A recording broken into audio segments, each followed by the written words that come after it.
Hi everyone, Terri Crosby here in Care of Relationships. Welcome to Friday Love. In grade school, name calling is not allowed. It's a no-no. Every once in a while, I wonder how it gets such a pass in adulthood. We call other people toxic. We call them narcissist. Sometimes we refer to ourselves even as codependent.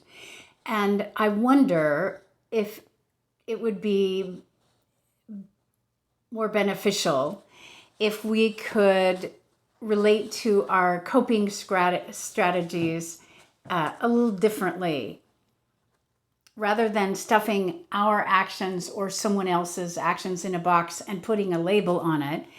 Maybe it would be good to remember the story of Dr. Hugh Len. I wonder if you know it. He was a Hawaiian practitioner of Hooponopono, and he was hired by the Hawaii State Hospital in a special ward for the criminally insane. These people had done truly brutal things, and so being employed at the facility was a dangerous thing. Patients attacked staff every day. So the practice of Hooponopono is about community. It's about taking a communal approach to an individual issue.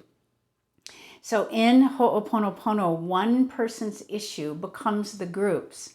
They consult the elders and come up with a solution that works for everybody. There are 4 steps. You may have heard these. Repentance, I'm sorry. Forgiveness, please forgive me. Gratitude, thank you. And love, I love you. So when Dr. Hugh Len was hired and began work there, instead of looking for what's wrong with the patients, he poured through the patient files one by one. It was a slow process, and he healed in himself what that person had done. He made peace in himself about what the patient had done. And even though this is the miraculous part, even though he never attended the patients personally, he never spoke to them, even though he never did that, they got better. There were many positive changes. They went off medication. They were released from the hospital. They stopped fighting. And as a matter of fact, at the end of 4 years, the facility closed due to lack of business. 2 patients were left and they were transferred to another facility. So my whole point today is that maybe instead of pointing to someone and isolating them from you, calling them something as if that gets them away from you or gets their problem away from you, maybe it would be better to have an open arm approach. Maybe we could heal in ourselves what we are accusing that other person of having.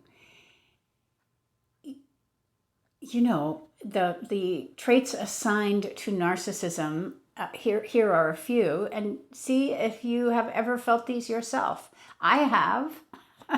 So sometimes we could heal in ourselves this occasional excessive need for admiration. You know, have you ever gone looking for approval? Have you ever wished for approval when you didn't have it? There you go. Heal that. Or the time that we disregarded another's feelings. We could heal that in ourselves. We could heal those moments when we were unable to handle any input, any criticism. Has that happened to you? Yeah, it's happened to me. It's a human thing. We could heal our sense of entitlement. Instead of calling someone a name, we could heal in ourselves what we accused them of. Maybe there was childhood abuse or neglect. We could heal that. Or even the opposite, excessive pampering. That is another cause of, they say, narcissism. Maybe we could heal those unrealistic expectations that were placed on us. Maybe we could heal maybe there were cultural differences that influenced. We could heal those places.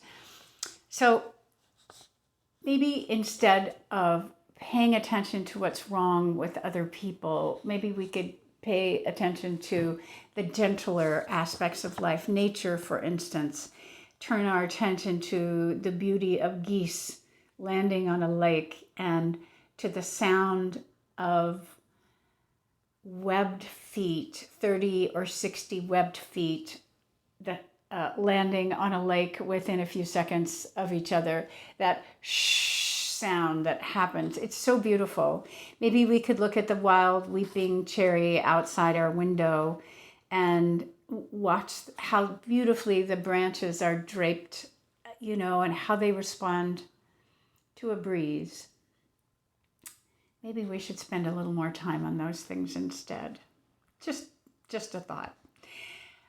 Thank you for watching today. I'm Terri Crosby in Care of Relationships. I hope you have a super Friday, an extra good weekend, a loving weekend, and that you take very good care of yourself. The world needs you.